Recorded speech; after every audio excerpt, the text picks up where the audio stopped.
You're welcome to be seated.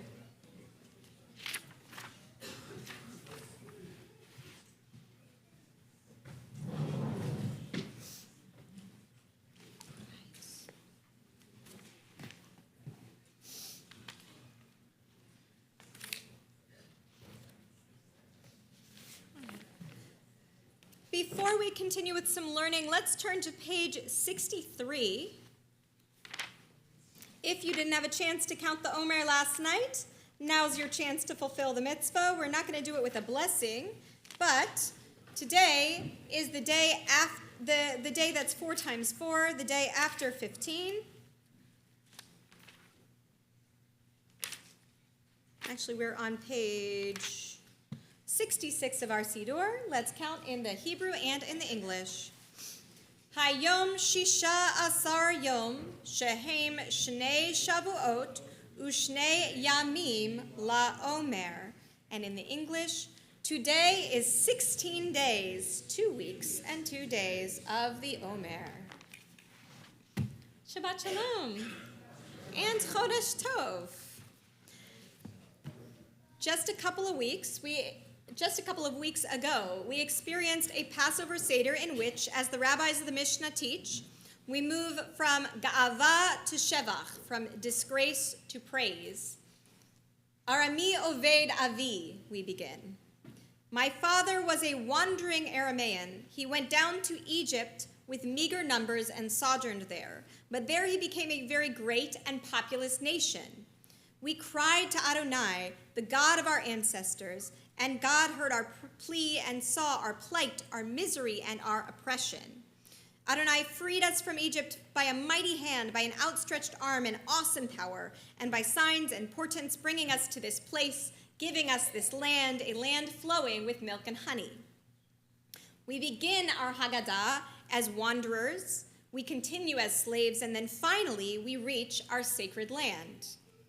Arami Oved Avi not only frames the narrative of the Passover Seder, but also the narrative of this entire season we find ourselves in now. From Pesach to Shavuot, we observe the Omer, a period that recognizes the apprehension we feel as a people as we relive this journey from the disgrace of slavery to the great responsibility, awe, and celebration at Mount Sinai. During that period of the Omer, we observe Yom HaShoah, Holocaust Remembrance Day, Yom HaZikaron, Israeli Memorial Day, Yom HaAtzmaut, Israeli Independence Day, and Yom Yerushalayim, Jerusalem Day. We move from the despair of the Shoah through the heartbreak of remembering our fallen soldiers and victims of terror, and finally into the triumph of the established homeland we have prayed for thousands of years. From Pesach through Shavuot, from Yom HaShoah and Yom HaZikaron through Yom HaAtzmaut and Yom Yerushalayim, we concretize that movement from Ga'ava to Shevach, from that hopelessness to the realization of dreams beyond our wildest imaginations. From Nisan to Sivan, we remind ourselves of our ability as a people to turn tragedy into hope.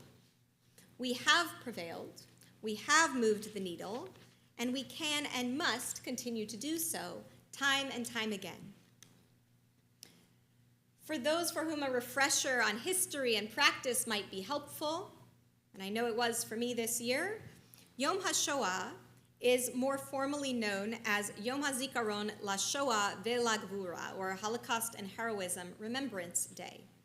Its date was chosen as the 27th of Nisan so that it would fall just after Pesach, as the Warsaw Ghetto Uprising began over Pesach in 1943 and lasted for 29 days. We don't want Yom HaShoah to be over Pesach, and so we moved it to just afterwards. In Israel, Yom HaShoah is observed with 2 minutes of national silence at 8 a.m., with commemorations across the state organized by Yad Vashem. Israeli Independence Day, Yom HaAtzmaut, began with the establishment of the State of Israel itself on the 5th of Iyar. After a few years of observance, the balance between memorializing the fallen and celebrating the new state was proving to become too difficult. So Yom HaZikaron L'Chalalei Ma'archot Yisrael Ul Nifga'ei Pe'ulot Ha'eva, Memorial Day for the Fallen Soldiers of Israel and Victims of Terror, was established in 1963 as the day before Yom HaAtzmaut. With the establishment of this Yom HaZikaron, both our mourning and our joy were given the space that they need. Today, Israeli observance of Yom HaZikaron begins with a siren at 8 p.m. at the start of the 4th of Iyar, and then continues through public commemorations marked by a siren at 11 a.m. the next morning. As with Yom HaShoah, no public entertainment is open on Yom HaZikaron. Then, as nightfall approaches, the mood shifts and Yom HaAtzmaut begins. In Israel, Independence Day is one of parades, ceremonies, hiking, barbecues. In Jewish communities throughout Israel and the world, many celebrate with Hallel. Some even add an extra Torah reading. While different communities have different observances, Yom Yerushalayim, the commemoration of the IDF's possession of the Old City in 1963, acts as a day of more quiet reflection on the sanctity of Jerusalem and our responsibilities within it. In the US and throughout the diaspora, ceremonies and festivals take place throughout the season. Here at Beth Torah, although Yom HaShoah was this past week, we remember the Shoah together as a community at a time in which more of us can be present and a more realistic setup can happen right after Pesach. So this year, reading of the names will begin tonight with a 9 p.m. candle lighting ceremony and will continue through tomorrow night with a closing circle beginning at 8:45 p.m. Even if you haven't signed up to read names yet, I encourage you to come tonight, to come throughout the night, especially if you're a night owl. That middle of the night time is, I'm told, the most sacred of the entire 24 hours. So please show up, even if you're not signed up. We're going to have a wonderful speaker tomorrow. Kathy Garber will be leading our teaching tomorrow morning at 10 a.m., and we'll have a couple other people speaking as well.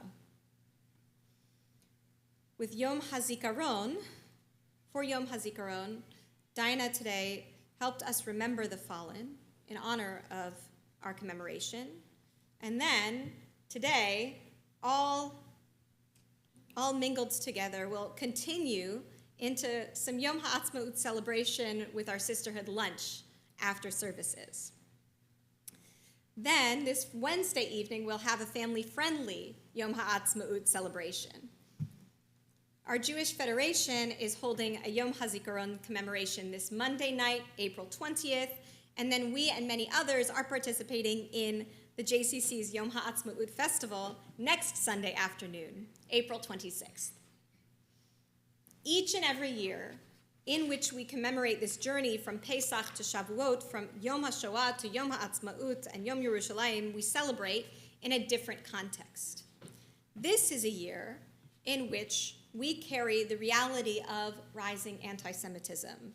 We carry the memory of the terrible, glorious, far too bittersweet return of our hostages, and we carry the very real balance between military prowess and victory, and also the great responsibility that comes with it, and the great toll that comes with it.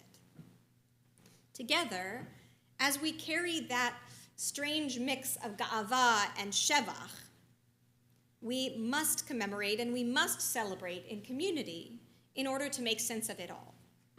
We must ask ourselves the same questions we do each year, this year, to keep our answers relevant and meaningful right now. What lessons, values, and emotions do I carry forward from the memory of the Shoah? What keeps me devoted to the state of Israel? What concrete actions am I going to take in the stories I tell, the ways I vote, the places I donate, the people I call and check on, in order to keep those who have died continually bound up in the bond of life? in order to keep our state of Israel the living, breathing homeland I know it needs to be. When we observe these yoms, we recognize that we as a Jewish people have experienced despair before and can not only get through it, but can learn and grow from it. As the Talmud insists, no, our suffering was not worthwhile, and yet we come from a tradition that insists that when we suffer, we use that suffering, the Shoah, the war, the persecution, to become a light unto ourselves and a light unto the nations around us. At this midpoint between Yom HaShoah and Yom HaAtzmaut, let us recall the direct line between the worst of our tragedies and the greatest of our triumphs, as retold in the declaration of the establishment of the State of Israel.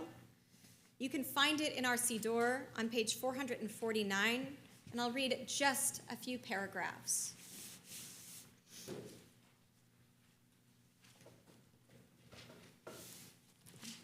We're in 1948, and our founders write, "The catastrophe which recently befell the Jewish people, the massacre of millions of Jews in Europe, was another clear demonstration of the urgency of solving the problem of its homelessness by reestablishing in Eretz Yisrael the Jewish state, which would open the gates of the homeland wide to every Jew and confer upon the Jewish people the status of a fully privileged member of the Comity of Nations. Survivors of the Nazi Holocaust in Europe, as well as Jews from other parts of the world, continued to migrate to Eretz Yisrael, undaunted by difficulties, restrictions, and dangers, and never ceased to assert their right to a life of dignity, freedom, and honest toil in their national homeland. In the Second World War, the Jewish community of this country contributed its full share to the struggle of the freedom and peace-loving nations against the forces of Nazi wickedness, and by the blood of its soldiers and its war effort, gained the right to be reckoned among the peoples who founded the United Nations. On the 29th of November 1947, the United Nations General Assembly passed a resolution calling for the establishment of a Jewish state in Eretz Yisrael. The General Assembly required the inhabitants of Eretz Yisrael to take such steps as were necessary on their part for the implementation of that resolution. This recognition by the United Nations of the right of the Jewish people to establish their state is irrevocable. This right is the natural right of the Jewish people to be masters of their own fate, like all other nations, in their own sovereign state. And I'll continue on a few paragraphs down. The state of Israel will be open for Jewish immigration and for the ingathering of the exiles. It will foster the development of the country for the benefit of all its inhabitants. It will be based on freedom, justice, and peace, as envisaged by the prophets of Israel. It will ensure complete equality of social and political rights to all its inhabitants, irrespective of religion, race, or sex. It will guarantee freedom of religion, conscience, language, education, and culture. It will safeguard the holy places of all religions, and it will be faithful to the principles of the Charter of the United Nations. For all of us, let us make the most of our commemorations of Yom HaShoah, Yom HaZikaron, Yom HaAtzmaut, Yom Yerushalayim this year, Am Yisrael Chai, and Shabbat Shalom and Chodesh Tov.